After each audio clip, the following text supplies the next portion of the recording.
Chibude, please, I'm about to start.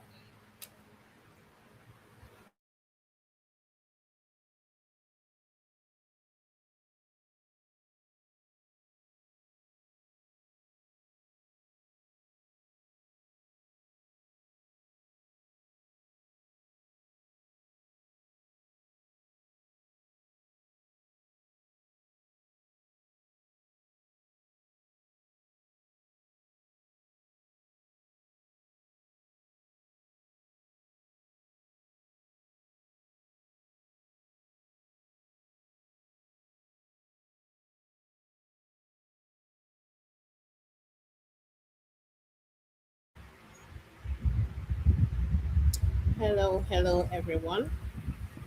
Good evening. Please confirm you can hear me.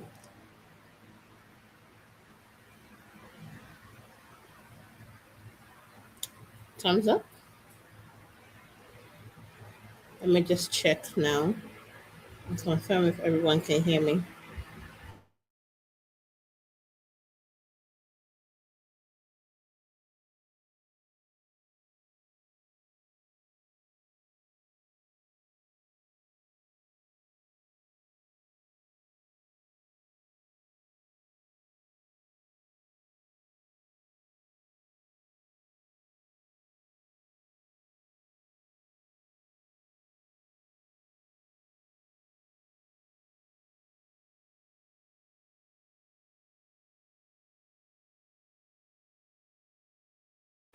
Can anyone hear me now? Please confirm if you can hear me. I need confirmation if you can hear me. You can please type in the chat just so I know that you can hear me.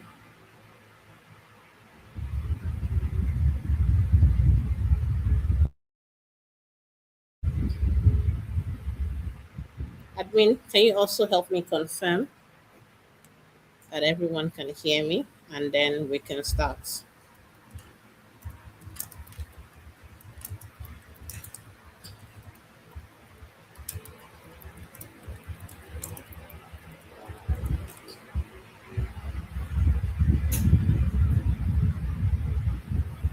Oh, you can hear me. Fantastic. Sorry, I was looking at the wrong place for the comments. Hello everyone. Good morning, depending on where you're joining from.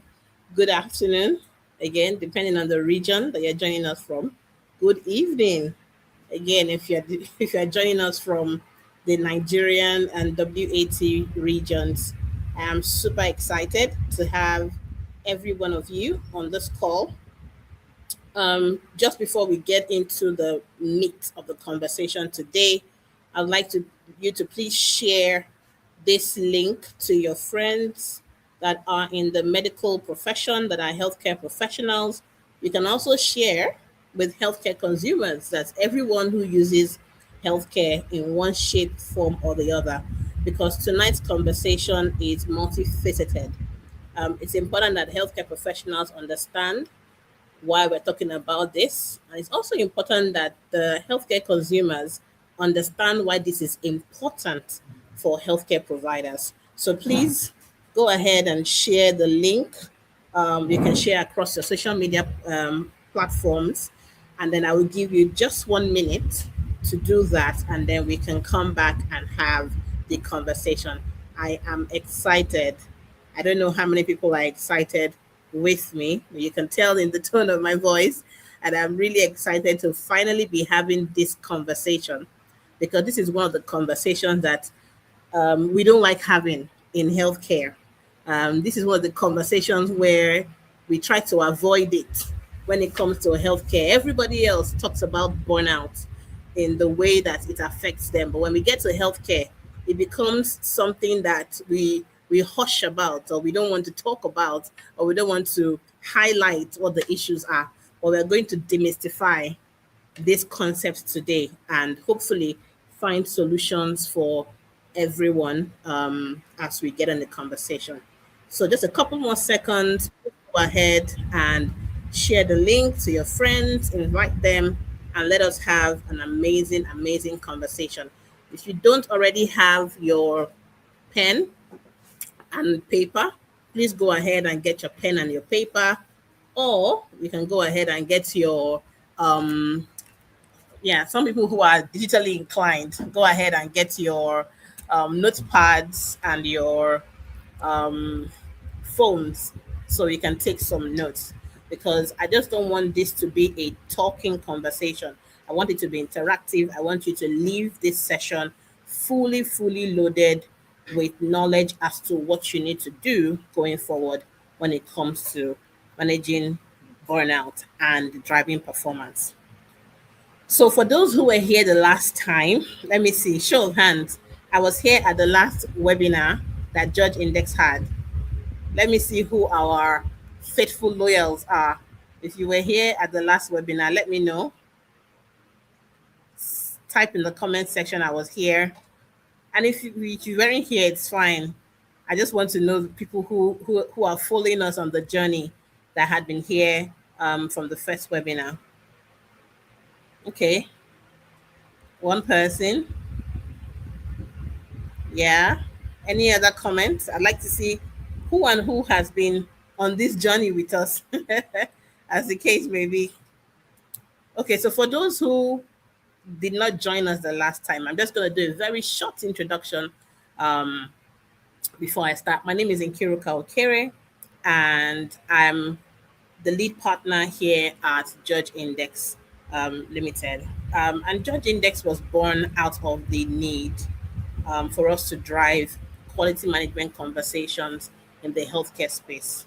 Somehow we just seem to understand what needs to be done from a theoretical point of view.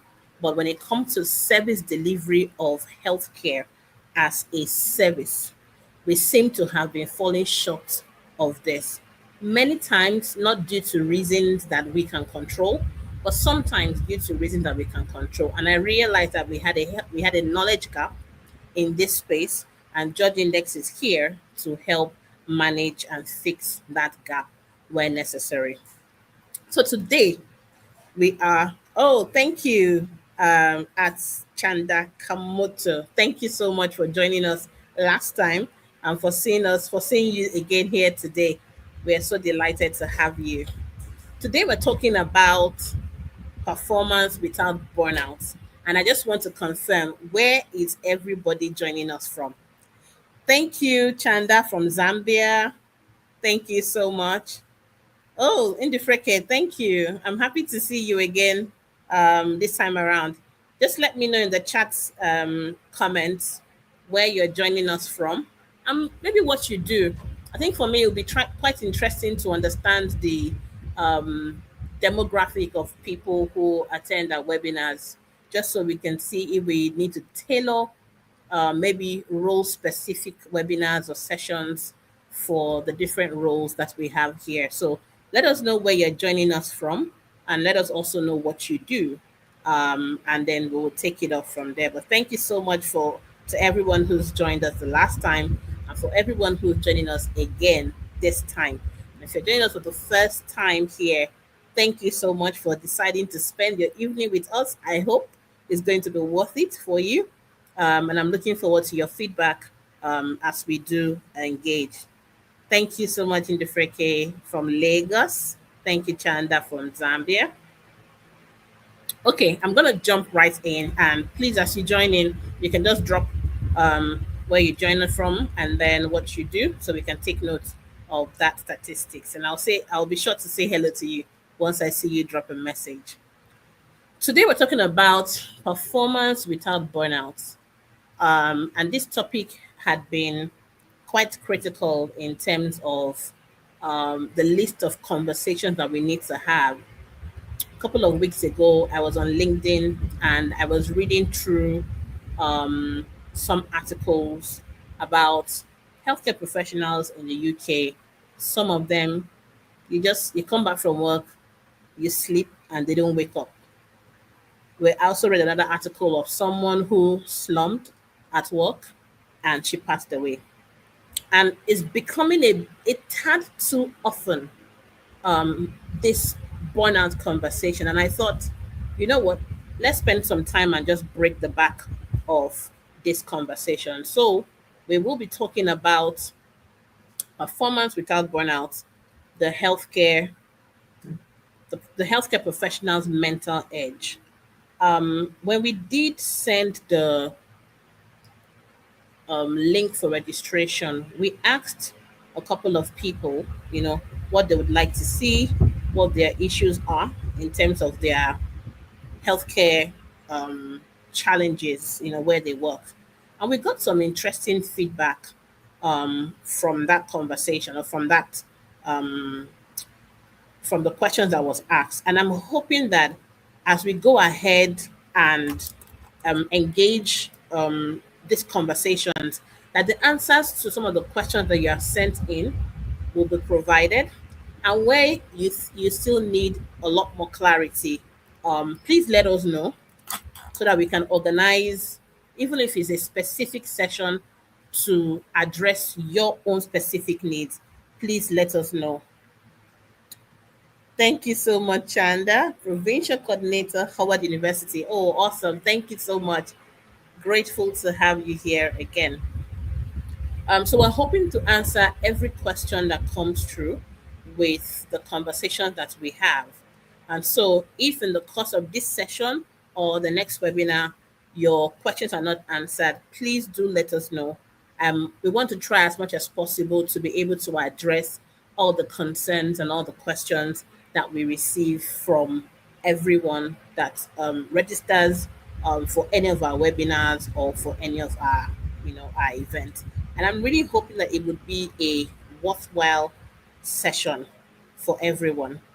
Admin, if you can please help me with the slides, and then we can take it from there.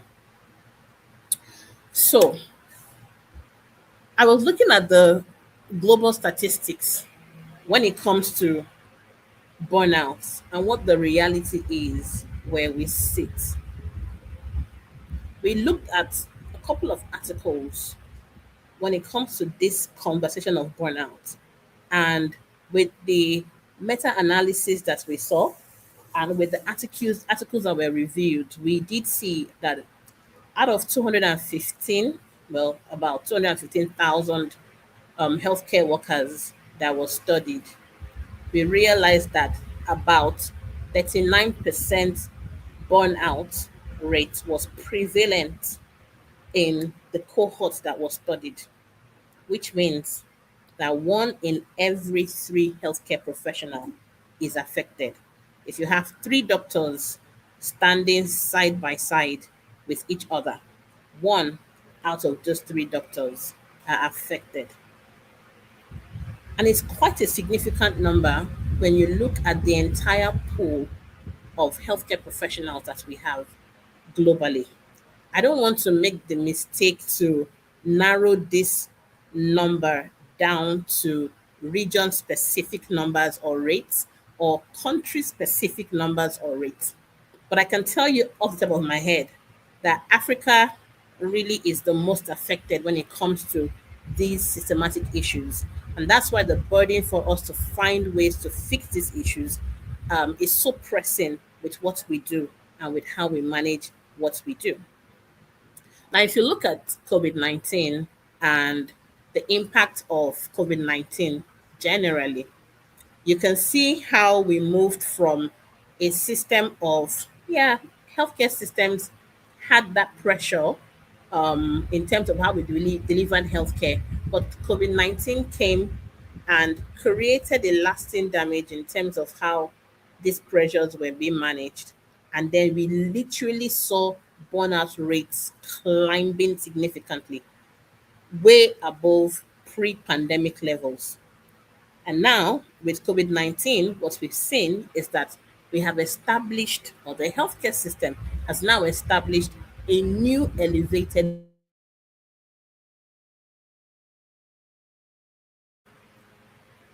Can you please hear me? Can everyone hear me?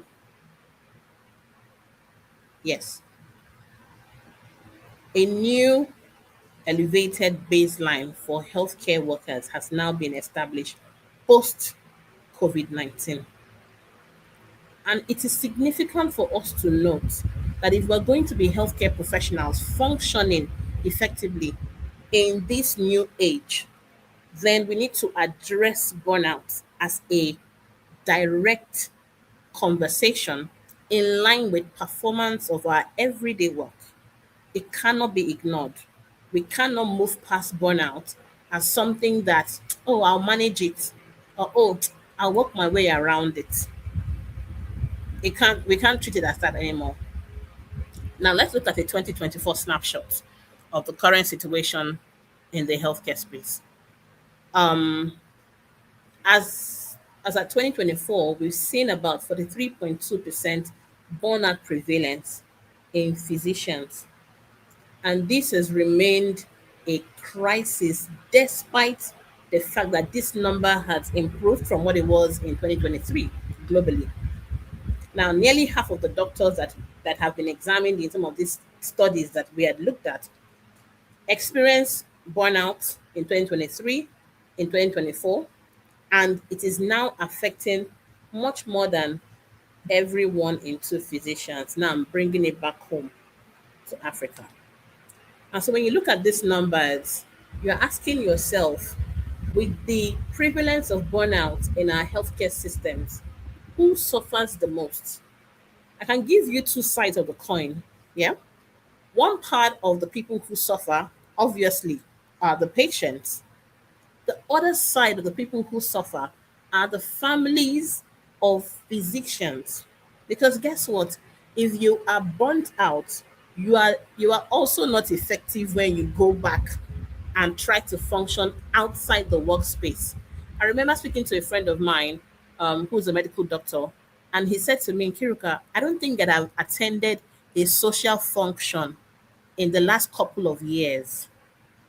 Like I dressed up, went out, got a gift, attended the function, enjoyed myself at the function. I can't tell you I've done that in the last couple of years because in between managing my function as a father and a husband and my role as a doctor, sometimes it is pressing on me to manage who I am in these places. And I keep saying, you are not a magician. You need to see what you can manage and what you cannot manage. You need to understand what you can control and what you cannot control. And so, if we talk about the cost of burnout, apart from the patients and the families, the healthcare system in itself, there are significant costs that burnout brings. And we see this obviously in the way that healthcare is being run. At our last webinar, we did touch a bit about lean management and waste. And we spoke about waste in terms of time wastage as something that we can also begin to see how to manage and to evaluate. In the US, burnout cost the US healthcare system $4.6 billion every year. That number is not a random number, 4.6 billion annually. Now, where you then have physicians trying to run away from their situations or from the burnout that they face, there's an impact on the existing healthcare system because when you leave, you have to get a new doctor that needs to be trained, that needs to acclimatize himself to the system and then start doing his work. Now, physician turnover due to burnout costs many of the organizations between $500,000 to about $1 million per physician. Now, unfortunately, we don't have great statistics or numbers um, in Africa. So, when it comes to representation of the cost of burnout in Nigeria or Africa, you might not get a lot of numbers, but these statistics are real. These are real people. These are real individuals. I think it was in September 1. Please go back to the slides before this. September 1, 2025, we did look at, and I stumbled on that article where there was a situation with a medical practitioner who passed on. Previous slide, please.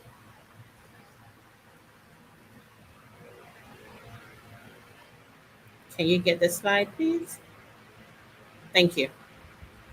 Um, who passed on whilst on call. And suffice to say that I've experienced this in my time whilst I was a practicing healthcare professional. I had just finished my morning duty in A&E and had just gotten back to the hostel with a couple of my friends. And it wasn't up to what 10 minutes. One of my friends who had just returned from her shift with me had a sickle cell crisis and had to be rushed back to the same A&E that we had just closed our shift from.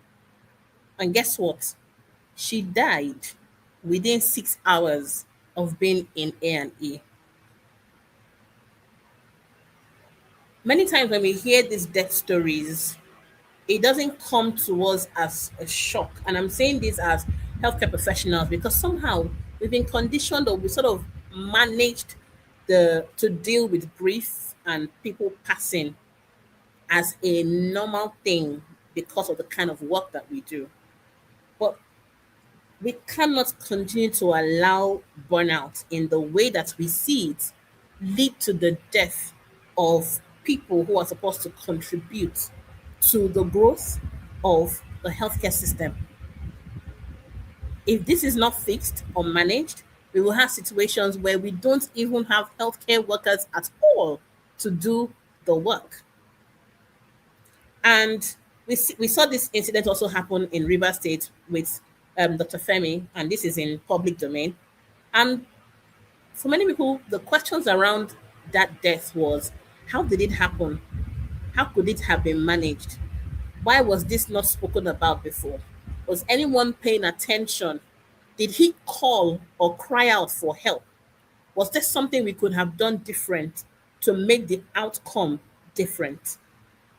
Until somebody else slumps and dies, it becomes just a conversation we talk about and people really do nothing about it.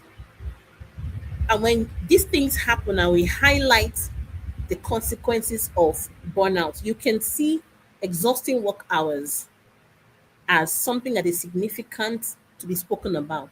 You see severe workforce shortages that people need to speak about, but we're not talking about it. You will see limited support from the hospitals or institutions, and no one's talking about it. A couple of weeks ago, I was speaking to one of my mentees who is a consultant in one of the teaching hospitals in Lagos. And as we were discussing, I just asked him how he was doing, and he just went on and said, Ma, I can't tell you how exhausted I was. And this was what he did. He just did,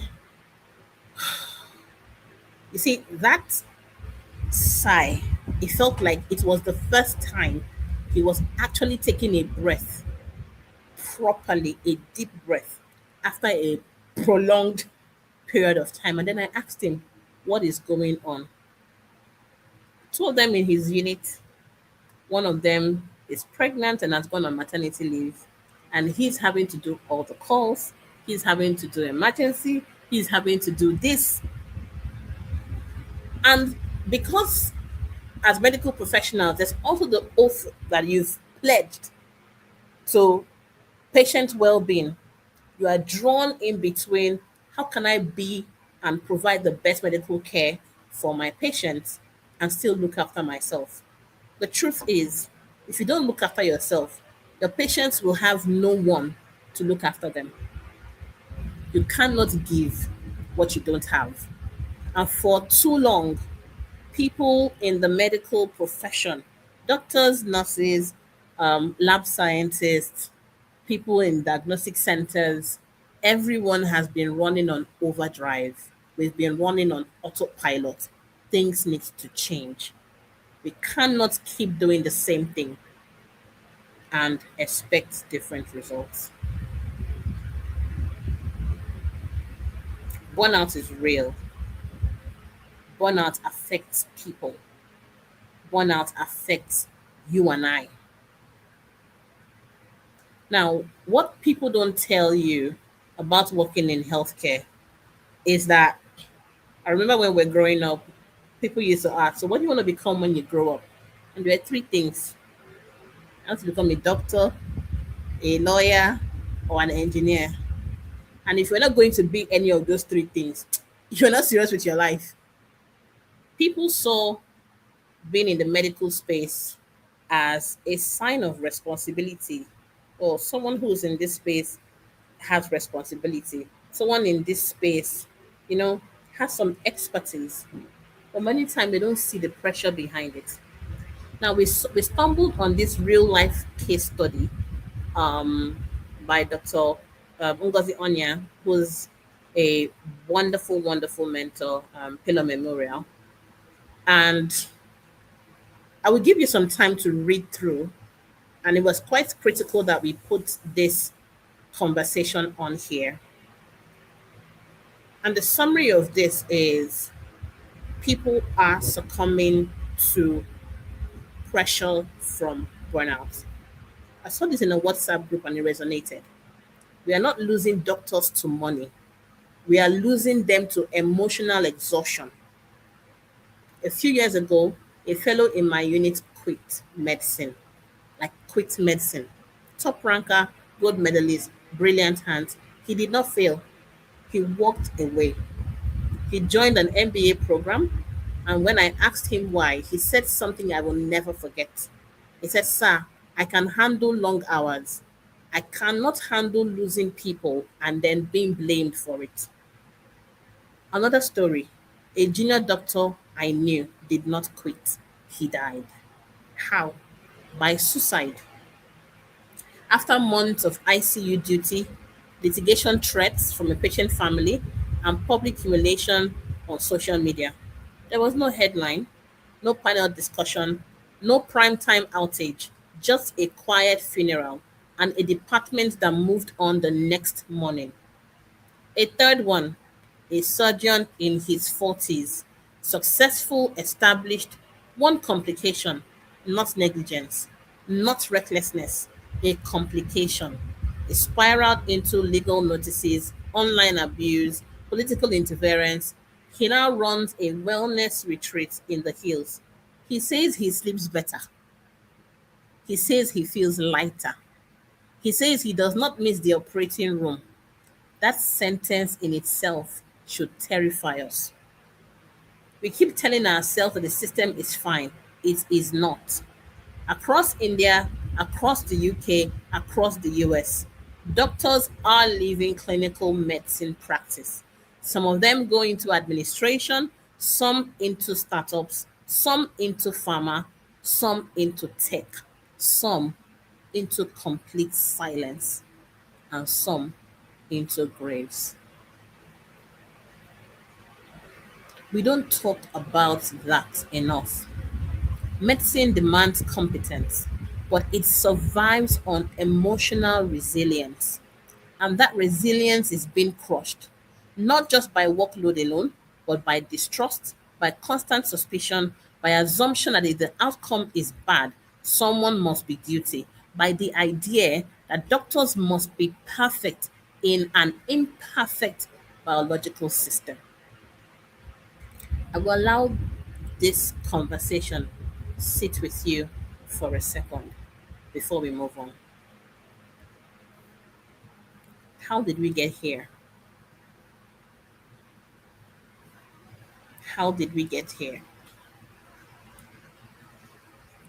That if we worry that the rate of doctors that we have globally is terrifying, how did we get to the point where we can't even seem to keep the good hands that we have?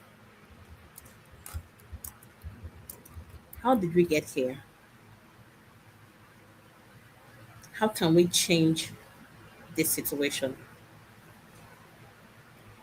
How can it be better? What is the role that you play in this conversation? What is the role that I play in this conversation? I feel like I'm somehow doing playing out a role by highlighting and spotlighting this conversation, by making it a normal discourse that needs to be had, so that it's no longer a hush hush conversation. It's no longer something that we speak about behind the back of our team leads or our leaders and our supervisors. It's not a conversation that we can hide anymore. This is real. This is real. That people who spend years in medical practice training to become the best, somehow we lose them to issues that can be avoided. We need to do something about it. It has to change. There has to be a way out. And I'm giving you the time to take this in because this webinar is not just about talking about something that you've never heard before. It's about giving you the time to be reflective enough to decide that a change is required. And that change, depending on where you sit, might not be a change for you to carry your bags and leave. It might be a change that would require you to say, we need to change how we work here. We need to change our systems. We need to change our process. We need to change something to make the lives of our people better. I've seen a situation where, as little as providing a bed space, water, food, and drinks for doctors and nurses on calls, I've seen how that has significantly changed how doctors and nurses perceive their shifts. I've seen something as little as streamlining a process change how medical professionals see their work. So sometimes these things don't require absolutely big changes, as we know. It's the consistent small changes that we see that we then engage ourselves with. Next slide, please.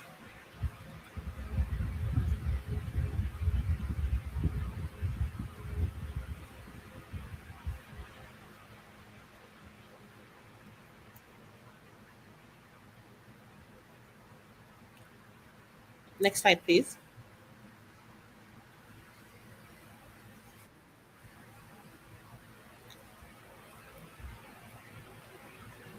One second, slides can't seem to be moving on my side.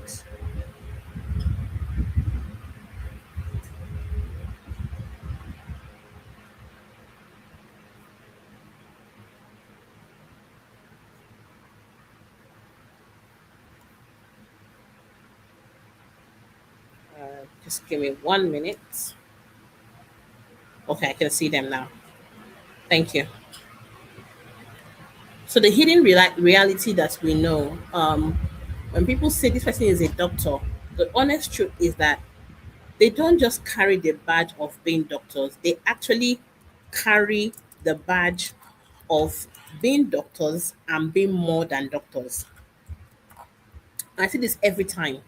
Every single time that we see a doctor or a healthcare professional, they don't just carry the badge of being a doctor, they carry the emotional stress of patient that they are seeing.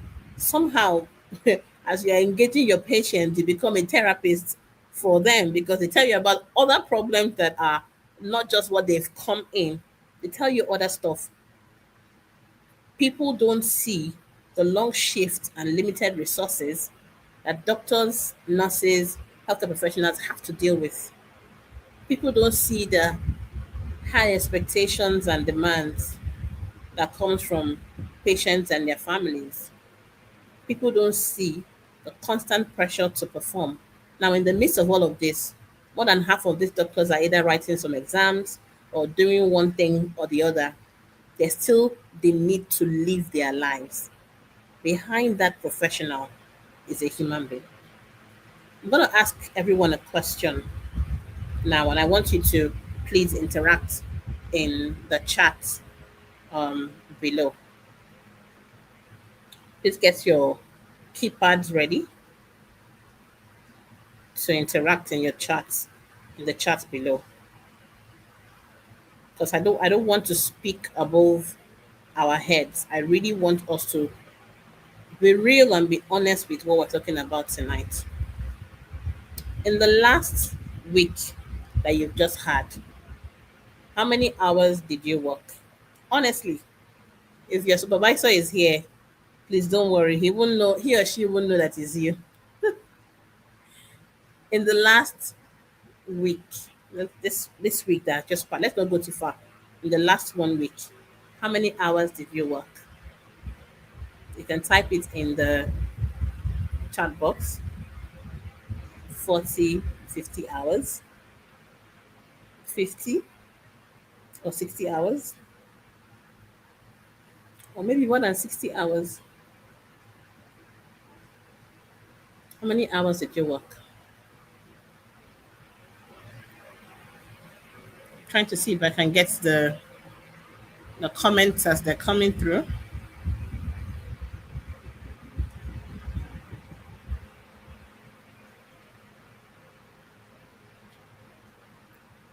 Still waiting. Or are we afraid to comment how many hours we worked?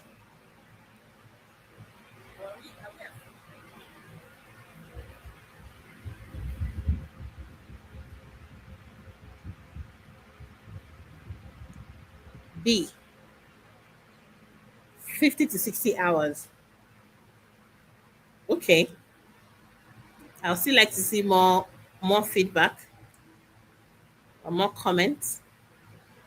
How many hours did you work this week?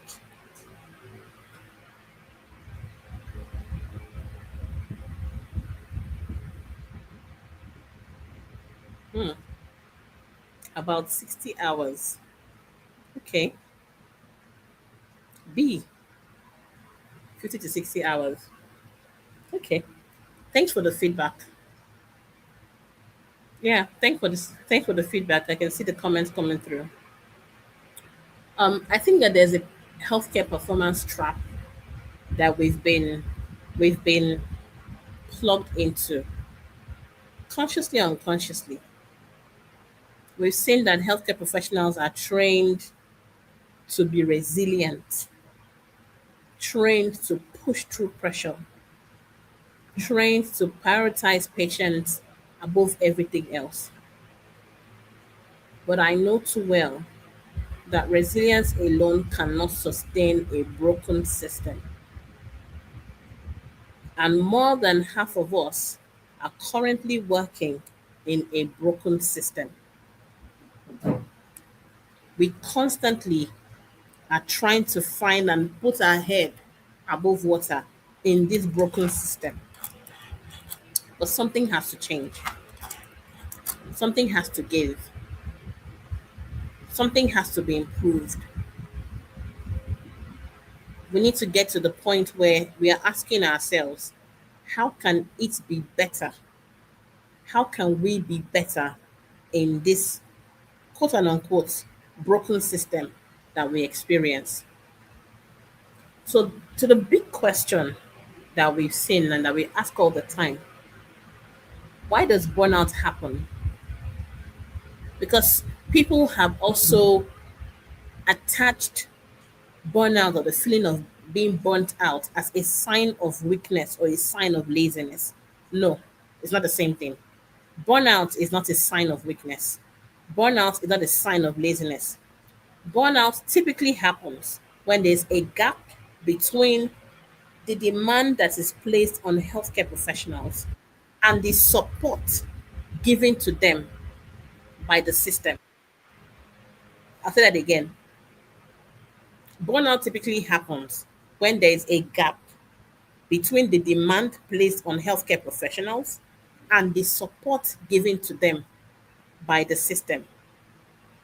And so when demand keeps increasing, but the support does not, performance become unsustainable. And this is what we see every single time that we x-ray healthcare, that we x-ray a medical facility, that we x-ray a diagnostic center. Demand increases, but the support does not. I'll give you an example.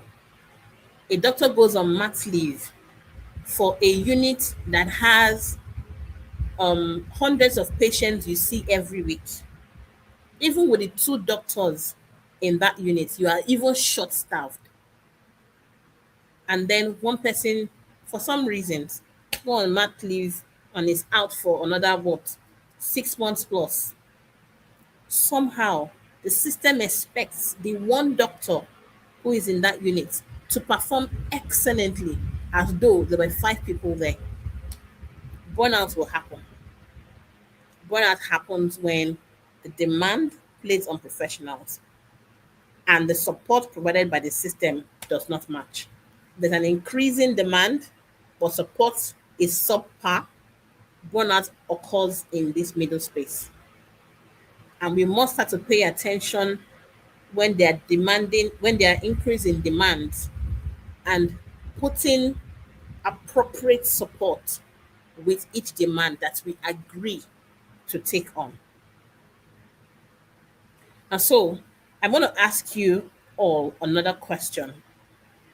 In the last 1 week, we've seen some answers come in, um, working between 50 to 60 hours. In the last 1 week, how often did you feel emotionally drained after work?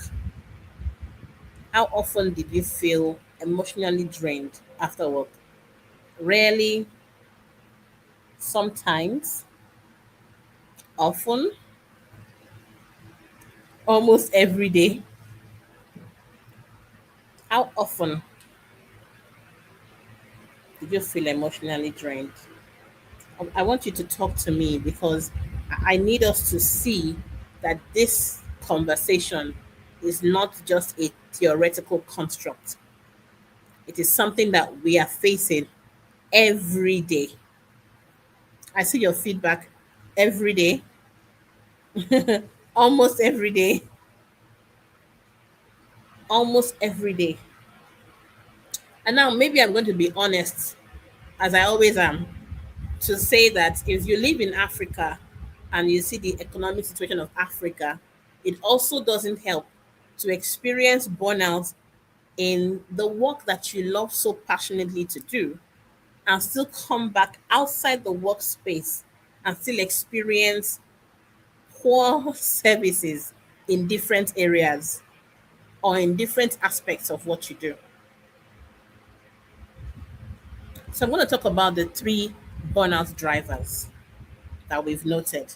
In many healthcare environments, you see burnout happen when three things collide. The first thing is workload pressure, where there are too many patients and there's not enough time.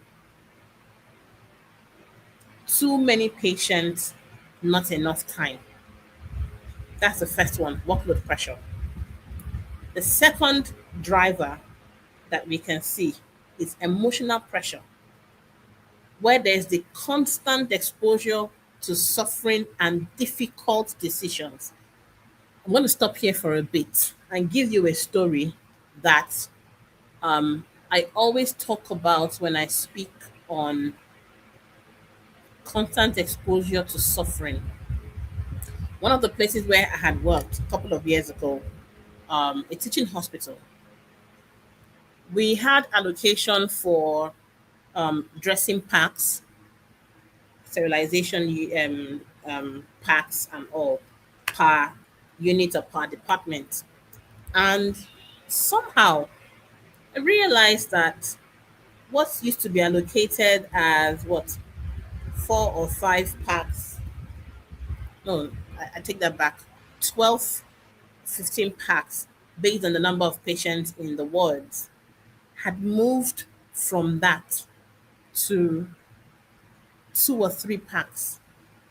Why? The central sterilization department couldn't service one of the big machines that do the bigger cycles. And for some weird reasons, everybody has gotten comfortable, had gotten okay with trying to manage what the central sterilization department could give. Two, in some cases, 3 packs per ward. Most wards at the time were either filled with 20, 22, 26 people.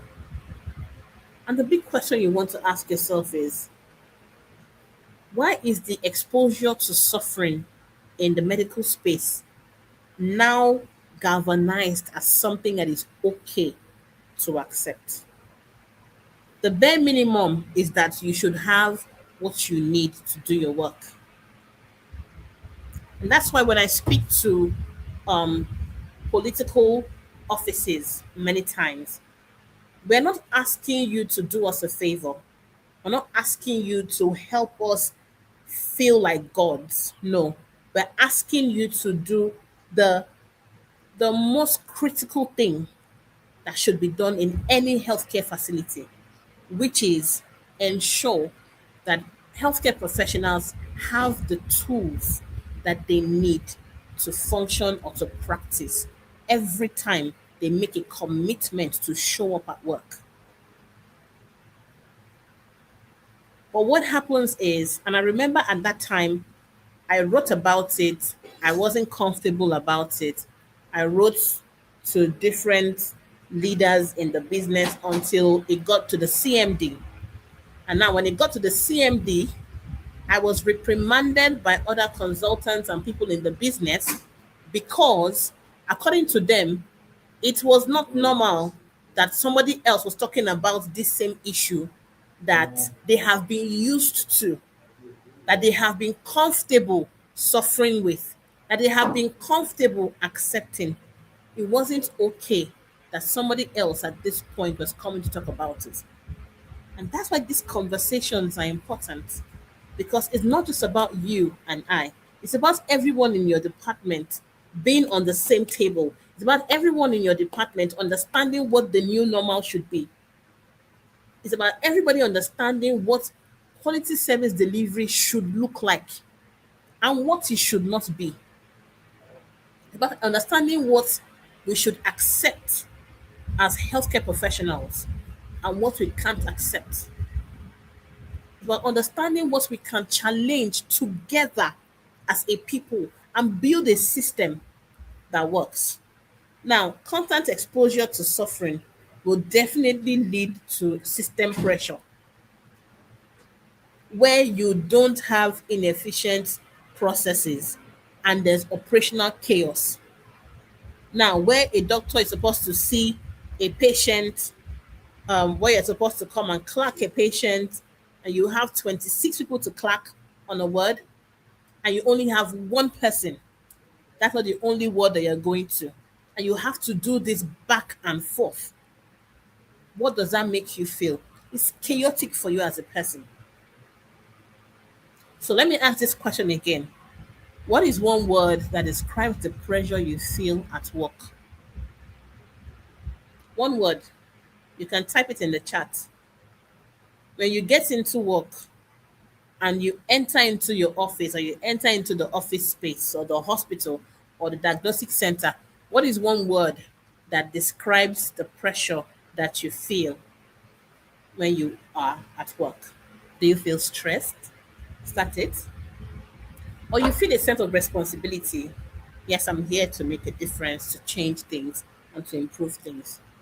Or you feel chaos and somehow you just want to try and navigate that chaos in the little hours that you are there for, go back to your own sense of normalcy, and then come back again to the chaos when you are back on shift. Or maybe for you, what you feel is fatigue, or perhaps you're just really overwhelmed. Let me know in the chat what you feel. What is that one word that describes what you feel at work?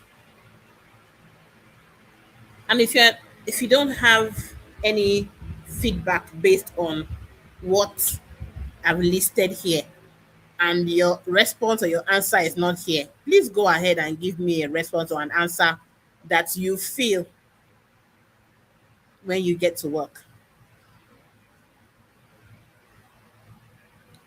Waiting for the comments. Stress. Okay, fair enough. Stress, fatigue, fatigue, fair enough. More comments, more comments. What do you feel when you come to work? And knowing that you have to do this every day. Sometimes you're on a shift for 36 hours, 42 hours, 73 hours, 72 hours straight on. What do you feel? Fatigue, yeah? Thank you. Thank you all for your feedback and for your comments.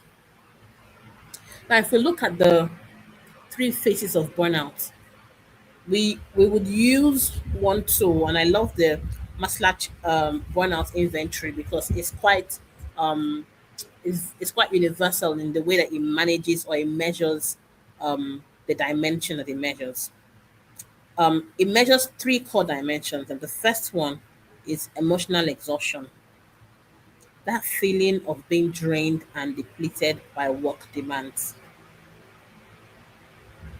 It also measures the personalization, where you can or you start to develop a detached or cynical attitude towards patients. More like I'm I'm here to just do what I want to do and just move on. I'm not really bothered. Where there's no need for me to go the extra mile to do something. Again, I was speaking to another consultant and he was saying to me, I remember that I wanted to perform a surgery on a patient and we couldn't get the patient's football count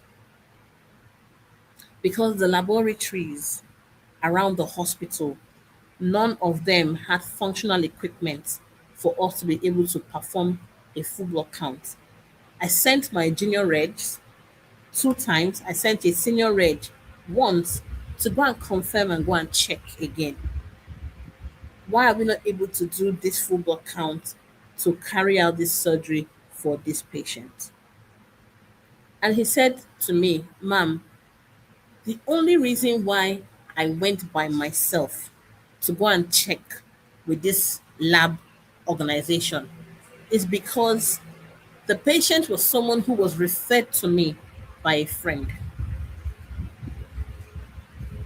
In my mind, what that meant was if it wasn't someone that I knew directly or indirectly, I would not have gone the extra mile. And by the time he queried this conversation, why don't we have a functional situation where we can have the football count being done? We realized he asked questions. Now, he didn't even do much, he just asked questions when he got to the labs. Oh, they are running routine maintenance. Now, in quality management, in terms of risk cost analysis, you will see solutions or models or frameworks like the five whys.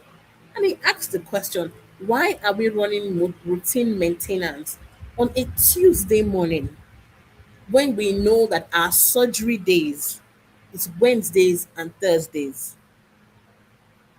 Or someone forgot to request for the maintenance during the weekends. Maintenance have been scheduled to run every weekend. By the time you asked the next question why, we finally got to the point that even at the leadership level, nobody was aware that routine maintenance was being run on that Tuesday morning. But what patients were told was that if you needed a lab test, you need to go outside the teaching hospital. The closest that you could get was like 20 or 30 minutes away from the teaching hospital. And guess what? All the patients scheduled for surgeries on that day, none of them could be prepared for surgeries by Wednesdays. The earliest they could do surgeries was on Thursday. We talk about um, these issues, and you wonder why sometimes healthcare professionals have that detachment with patients, where I don't have any need to deliver quality healthcare to you. Burnout also causes it. Burnout from systemic issues that are not working, systemic issues that are not being fixed, issues that are not working that we see, but everyone keeps quiet, accepts it as normal, and moves on in the face of this suffering. The third dimension is reduced accomplishment, a feeling of being ineffective or you're lacking meaning in the work that you do. I'm not sure if I've heard of anyone who said I want to become a doctor because I want to make money. I haven't really heard that. But most people become medical professionals because there's a passion in them to help and to deliver care. And when there's a sense of reduced accomplishment, burnout sets in. And that has to be managed effectively. And now, if you look at the performance myth, which is why I've emphasized that we need to talk about it, is that many people believe that if they personally work harder, things will improve. Things don't improve when you are one person working in a broken system that every other person has accepted and is okay with it being broken. Which is why I also mentioned earlier that we need to do away with the suffering mindset, staying in a broken system and being comfortable about it.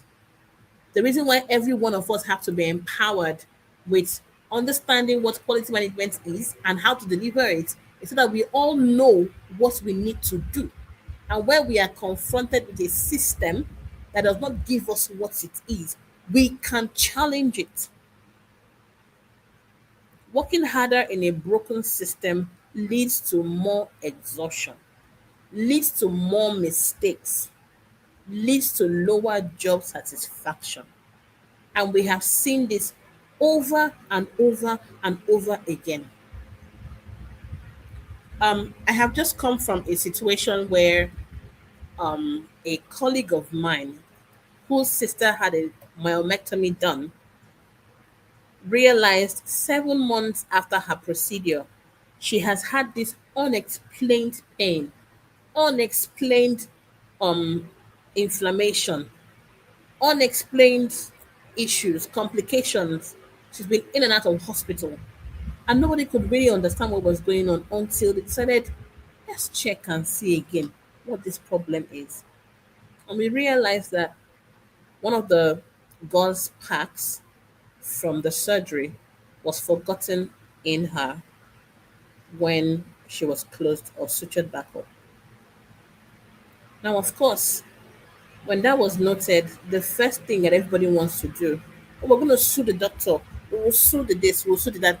In my mind, I'm trying to walk back from a problem solving point of view.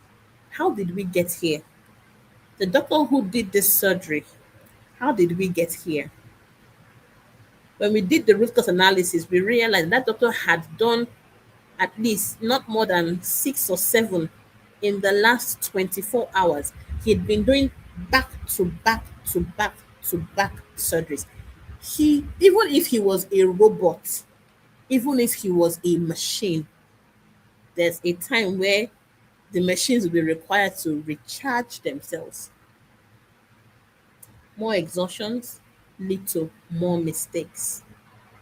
More mistakes lead to lower job satisfaction because you feel you're giving your best, but your best is not resulting into anything good. Now, from a quality management perspective, if we look at ISO 9001 2015, there's a clause there that talks about how organizations or how systems can address burnout. And so burnout in itself is not something that from a quality management point of view can be hidden. From a standardization of care point of view, burnout is addressed emphatically in terms of what needs to happen.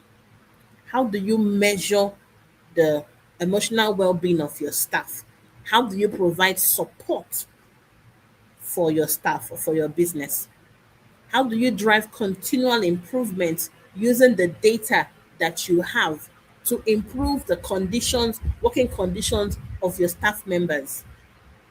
How do you approach burnout from a risk based perspective, that you don't only address burnout when it happens, i.e., react to it? From a preventative point of view, you position your business to mitigate the risk of burnout before it even happens. And so when you see healthcare organizations that have um, quality management standards or accreditation standards, for example, you can see that there are specific measures that have been put in place to manage these things. But most times in Africa, when we hear accreditations, we don't want to address it because, oh, it's too technical, it's too difficult. It's not something that we want to involve ourselves with. It's not something that we want to engage with, but it has to be addressed.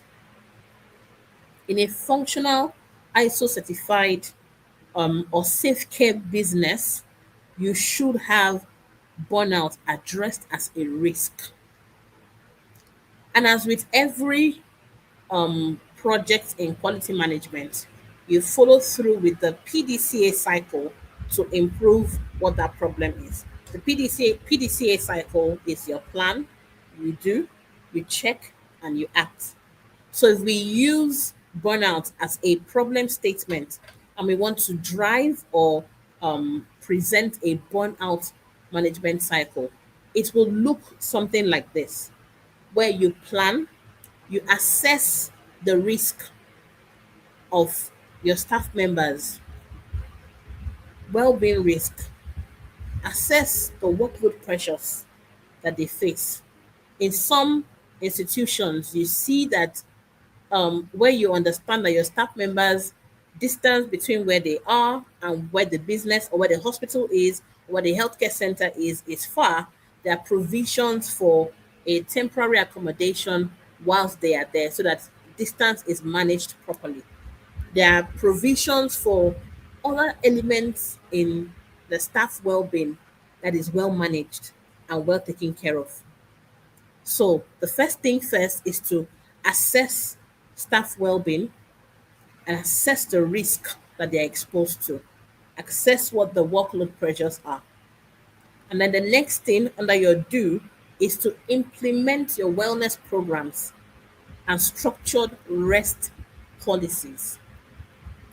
In Australia, for example, now WHO hasn't really given us a one size fit all doctor to patient ratio. Most times, most people do actually is take a reference from the region or the country where they are. But the WHO, in some articles that you see around, gives a promulgation of about one doctor to 1,000 patients. Yeah. And so if we bring that number down to different regions, in Europe, for example, the doctor to patient ratio is between 3.2 to 3.6, which is well above what WHO recommended. In America, for example, it's 2.6 to every 1,000 patients. In Canada, we see between 2.4 to 2.8. In Africa, 0.26. If you then bring it down to sub-Saharan Africa, we are currently sitting at about 0.18. And I will try and explain what that means. It means that for every 10,000 people that we have, we literally have 2.6 doctors to attend to them. And as of 2022, only 7 African countries, Libya, Eswatini, Tunisia, Mauritius, Seychelles, Algeria, and Cape Verde, only those people have met the WHO target of 10 doctors per 10,000 patients. Now, if you bring it down to sub-Saharan Africa, we face the most severe shortages ever. with many countries representing or reporting rather fewer than zero point 0.1 physicians per 1,000 people. Nigeria specifically has about less than 80,000 doctors for over 210 million people, which gives you a ratio 1 to 2008 people. So one doctor, 2008 people. I will give you the number for Australia. And the reason why I'm highlighting this is that many times, in terms of what you need to do to implement or improve, we have examples of countries or regions who are implementing good policies, wellness policies that we can borrow, copy, and localize to where we are. Australia is leading globally with about 5.3 doctors to 1,000 patients, topping all other countries. And guess what? With the new global migration of healthcare, we are seeing more doctors leave the US and the UK and are moving to Australia. We are also seeing a new migration of doctors from Canada, moving from Canada to Australia. And so, if you're looking for wellness programs, it's important that yes, you understand what your local issues are, but there are countries who are doing really well or regions who are doing really well in managing wellness programs that we can borrow a leaf from and implement. And then when you come to C, your C is to check, monitor your burnout indicators, monitor staff satisfaction, monitor incidences in your hospital or your organization, and then act, adjust the workload as it goes on, improve support system. It's a revolving cycle. As you improve support system, improve workload for your healthcare professionals, they get better in looking after the patients. And that cycle is one that we want to see and we want to continue seeing in healthcare. So, some key insights that I want us to take home as we start to bring this to a close is that burnout is not a personal failure. Many times, burnout is a result of an organizational quality defect. And I like to talk about the thing that we can control. You see, you can control some things and you cannot control some other things. Within the sphere of your influence of control, why would you not focus on the thing that you can control to see improvement in it? Every quality defect has a root cause. If you ask questions and you are committed to finding what the problem is, there's a root cause. Every quality defect has a corrective action, and every quality defect has a preventive measure. Now, if you treat burnout as a quality issue, you will retain your professionals and improve patient outcomes. And there is data to support this, where organizations and healthcare establishments have looked at burnout as a critical success indicator for their patients and have addressed it and have clinically seen improvement in the lives of their patients. So, healthcare systems that do well are the ones who treat these problems as quality issues. And that's why the conversation around quality management is important. It is critical. And so, if you think about your facility, which of these issues happens frequently in your facility? Because now we're talking about a systems thinking. It's not just one thing. We can fix system issues within where we work. So if you think about your facility, which of these issues happen frequently? Is it patients waiting too long? Is it staff members searching for equipment? I remember there was a time where there was an emergency and we were looking for an amber bag. And the nurse on duty had said, "Oh, I kept the ambo bag because I don't want it to be missing on my shift." And she had stepped out to go and get lunch. And we're looking for where she kept the ambo bag. So staff searching for equipment is a real thing.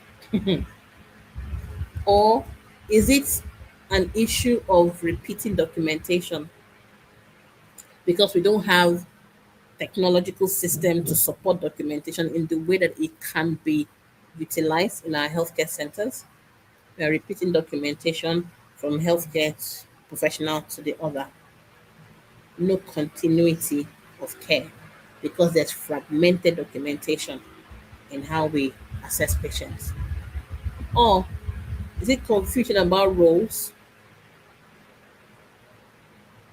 Or in some cases, is it a chaotic patient flow that you currently experience? It is important to think about the system issues and to note how can we sort out or deal with these system issues. And so very high performing healthcare systems focus on three things. And every time you look through high performing businesses, you can see they have clear processes, they have supportive systems, they have healthy professionals. And where these three things work together, performance becomes sustainable. And so, if you ask me, the honest truth is, what is then the mental edge? How is it that you are able to stay afloat in a system like this? The mental edge really is for every healthcare professional to stay focused under pressure. Is it possible? Yes. Does it happen all the time? No. Because more than half the time, we're tired, we are exhausted. Functioning under pressure requires stamina, it requires grit, it requires the resilience that has been built over time. But when you are exhausted, it is hard to function and stay focused under pressure. The mental edge is the ability to make sound decisions in the face of issues or chaos. The mental edge is the ability for healthcare professionals to maintain empathy for patients regardless of what is going on. The mental edge is the ability to sustain performance over time. We are just not good the first 2 or 3 months of the year because we've had the festive seasons as an opportunity for us to rest a bit. And so we are great January, February, March. When we get into April up until October, we just wing things. We just try to manage things however we can. It's not really about working harder, it is about working smarter and healthier. And so I'm going to ask you to take 30 seconds and ask yourself this question. What part of your work drains your energy the most? You don't need to share this. Just think about it. What part of your work drains your energy the most? Perhaps that's the part of your work that you need to find a solution to systematically so that you're able to function without being drained. What part of your work drains your energy the most? I'll quickly speak about the four pillars of sustainable performance as we wrap up. We've spoken about clear processes, and I want to reiterate it again that you cannot build sustainability if there's no clarity. Clarity of process, clarity of roles, clarity of equipment, clarity of output or results.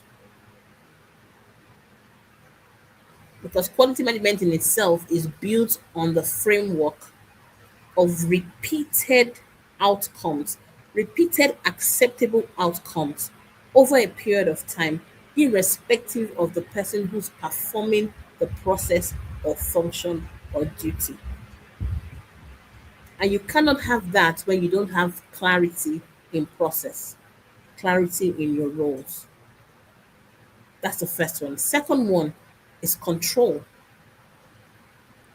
I think that we are in the time and age where healthcare professionals need to have the control that they need over their workflows. They need to have the level of autonomy that they need to be able to make decisions without being penalized or hanged by it. The third one is support. There needs to be support from teams and from leaderships to prevent isolations as much as possible. The doctor who committed suicide because of the complication that happened with the litigation happening and the social media abuse that was going on, if there was team support for him, if there was leadership support, I doubt that the outcome would have been what we saw. There's a need for us to support one another, even as we drive towards sustainable performance. And then recovery. Rest and recovery is part of performance. And I highlighted this when I was speaking to a group of HR professionals, especially HR professionals in the healthcare space, because we cannot look at human resource performance management in healthcare the same way or with the same lenses that we look at human resource performance management in other aspects of human resource. It's almost as though we now need to start to train a new set of HR managers specifically for healthcare. Rest and recovery are critical success factors for performance or sustainable performance in healthcare. And so, from a system perspective, burnout is many times a system issue. That failures can be traced to poor patient flow, long waiting times, lack of standard procedures, documentation overload, staff shortages that create unnecessary stress for staff members, that create unnecessary stress for people. And so you see that every time that we look at these issues, we have small changes, small operational changes that bring massive, massive improvements in outcome. We've seen how better appointment scheduling in a fertility clinic has eased out and saved doctors more time to be able to go for a 30 minutes lunch break. Not that they're begging for it, but that because of how we have now run through our consultation schedulings, we can give doctors and nurses 30 minutes in a day to sit down, stretch their legs, drink some water, and be hydrated and actually recover. We have seen how clear triad processes has reduced chaos in A&E departments. We've seen how defined staff roles have managed or reduced duplication of documentation in different places and reduced burnout in people. We've seen how SOPs have generally brought about massive organizational changes that patients can point out to and say, I have been affected and I've seen the outcome of these changes in my life personally as a patient admitted here. And so I'm also going to leave us with this thought in terms of how you do your recoveries. When was the last time you took a real break during your shift? I won't ask you to write it down anymore so that you don't feel bad or you don't feel guilty. When was the last time you took a break during your shift? If your answer is today, I applaud you.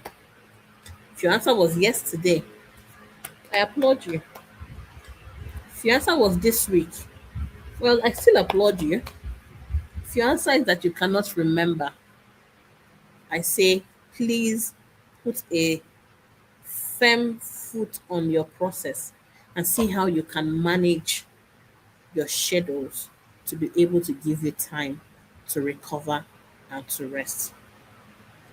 And so, for you, the healthcare professional, you can strengthen your mental edge by ensuring that you set realistic priorities daily, that you protect your work time, that you create small moments where necessary to recover. I remember then I used to have 5 minutes mental breaks where I literally just time myself with my Apple Watch and I go in and I do deep breathing exercises.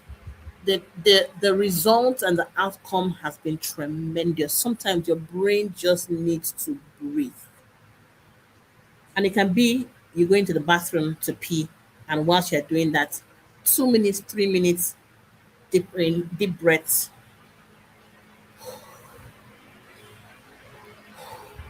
or even in those micro elements and micro moments, you take time to stay hydrated because sometimes this exhaustion can also happen because you're not looking after yourself, you're not drinking water enough, you're not resting enough as you should. Strengthen your mental edge by ensuring that you improve communication with your teams. These small habits can improve your stress. These small habits cumulatively can reduce stress. And we have seen how this happens. Now, within your team culture, we've also seen that high performing teams are teams that communicate openly, are teams that support each other, are teams that share responsibility for quality, not share blames. They share responsibility. They're also teams that address problems early.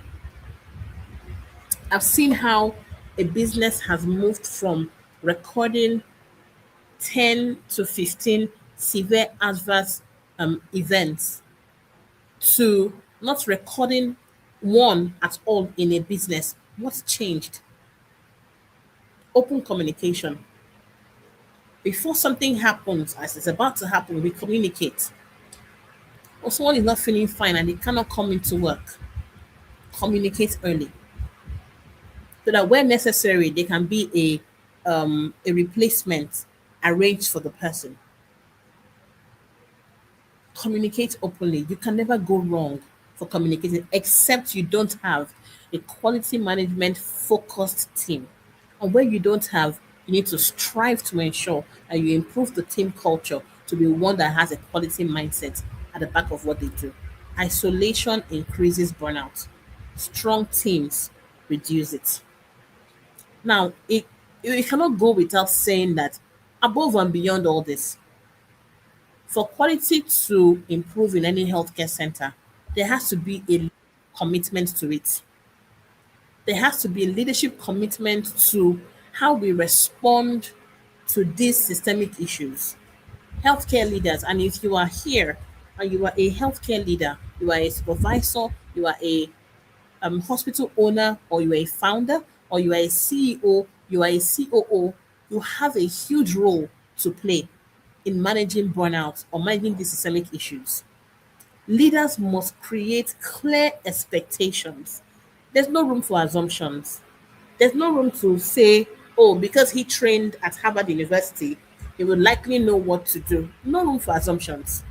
Leaders must create clear expectation, structured workflows.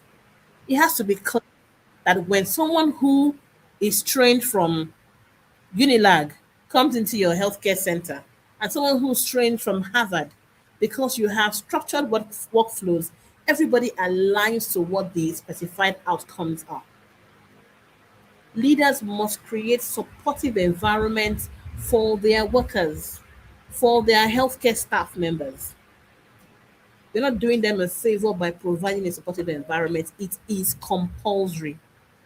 You have to. Leaders must be committed to continuous improvement systems in how they think. Oh, we are great at this. We are fantastic at this. Yes, can we be better? Can we do this better? Can we improve this metric? Can we improve this number? Our readmission rates, can we improve it? What must we do to improve these numbers? We must continuously be thinking about how to improve our systems. And this is where quality management comes in. Quality management systems helps you to support sustainable performance by ensuring that you reduce chaos as much as possible, by ensuring that you standardize your processes, by ensuring that you improve communication, and by ensuring that you prevent repeated mistakes. Because we've seen it over and over again that better systems always produce less stress to the patient, to the healthcare professionals, and to the business in itself. And so I will allow you to engage with this one. So let me know, what is the one thing that you would do differently after this session? Just one thing. And if it's going to be more than one thing, I'm also happy to take your feedback. What is the one thing that you know you would do differently after this session? Are you going to improve communication with your teams? Will you take the bull by the horn and fix a broken process that you know affects your outcome, affects how you see work, affects how you engage with your patients? Are you going to protect your recovery times and maximize them as much as possible? Or are you going to learn quality management systems? What is the one thing that you're going to do differently after this session? I'd like to see your responses. What is the one thing that you're going to do differently from this time, from this session? How is it going to change? How is it going to be different for you? How are you going to move on from today's session and say, I'm making a commitment from this point on to change this? I'm making a commitment from this point on to improve on this. I'm making a commitment from this point on to talk about these issues. Or I'm making a commitment from this point on to study what the issues are that are specific to my organization and find out how I can provide solutions to it. What are you committing to doing differently after this session? Or will you be the one to champion quality management systems at your facility? I always say that quality is not a department. Quality is everyone understanding the role that they play in driving better patient outcomes, in driving better business outcomes, and in driving better healthcare professional outcomes. What are you going to do differently from today?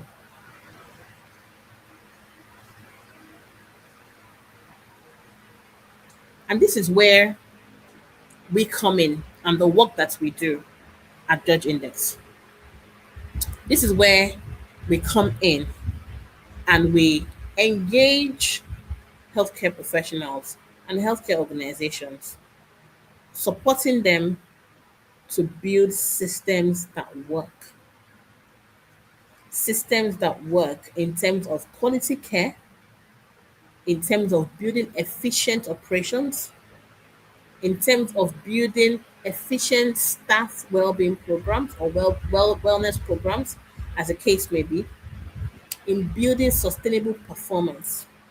I remember a couple of um, months ago, a healthcare facility reached out and said, you know what, I'm tired of hiring the wrong quality manager or hiring the wrong quality person in my business.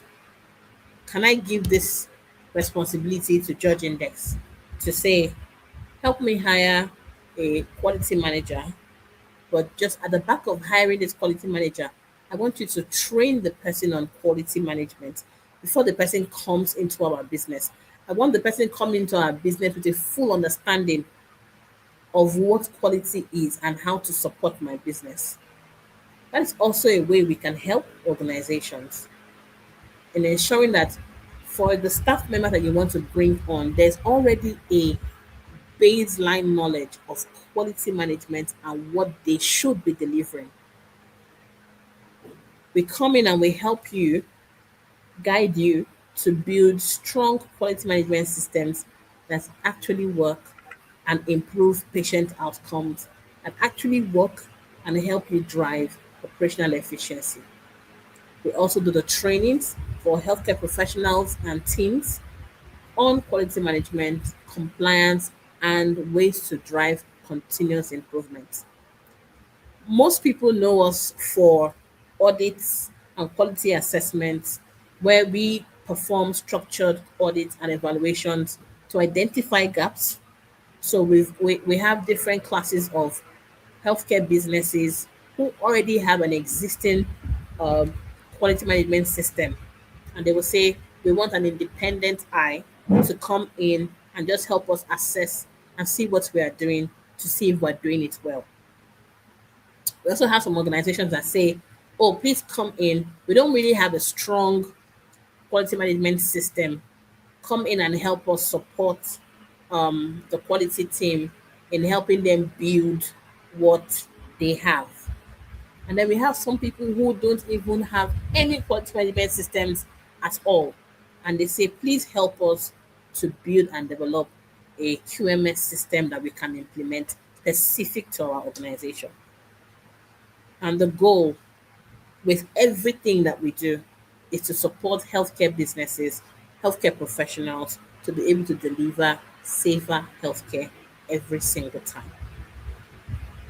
And so we want you to continue the conversation from this point on. You can visit our website. There are courses and resources for you to engage in. There's also opportunity for you to book a free consultation with us for us to discuss and understand your business, understand the core things or issues that you're dealing with your business and how we can help you. Or if you want us to come in for trainings and help you grow side by side, we are also willing and happy to help out. I know the last time a couple of people wanted to reach out. If you do want to reach out, please, please, and please drop your emails on the chat or drop your contact details on the chat. We will reach you or reach out to you personally. Or if you are happier to reach out to us, please do that as we engage with you on a quarterly basis or maybe a monthly basis with these webinars or with these engagements. As I always like to say when I'm closing, I hope that with these few points of mine, I've been able to convince you and not to confuse you that burnout is a big issue that we need to address. Burnout is a quality issue that we cannot keep quiet about anymore. Burnout is a systemic issue that needs to be addressed. We need our healthcare professionals alive and well and functional. We need our healthcare systems to continue to provide safe outcomes for everyone involved. We want doctors and nurses to leave their homes with a guarantee of them coming back to their homes because they are working in safe environments that supports their emotional and mental well-being. And of course, ripple effects for patients, ripple effects for businesses, ripple effects for personal advancements. Thank you all so much. I'm happy to take questions, any questions or any insights that you might have. I'll open the floor now for any questions. You can please type in the chat to let us know if you have any questions, and we will take them before we wrap up the webinar tonight.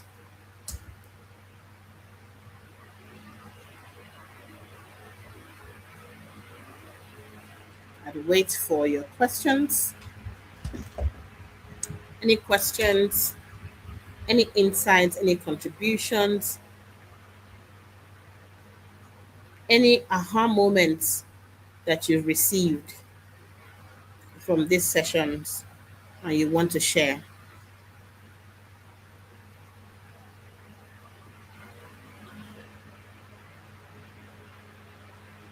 Okay, I'll give it another minute.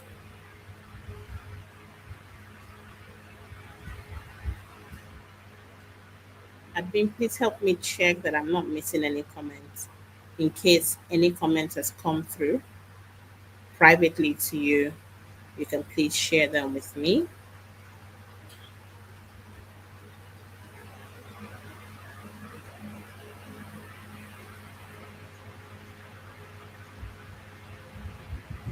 Okay, if none has come in, I'd like to say thank you to everyone. Thank you so much for your time. Thank you for spending your evening with us. Look forward to having you at the next webinar.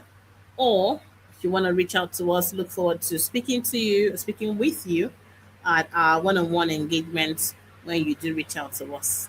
Have a fantastic night rest. And above all, don't forget to rest, to recover. Burnout is not a personal badge to be worn. Your family needs you, your patients need you, the business needs you, and it's important that you look after yourself and rest as much as you can. Okay? Until I come your way again, have a fantastic day ahead and see you soon. Good night, everyone.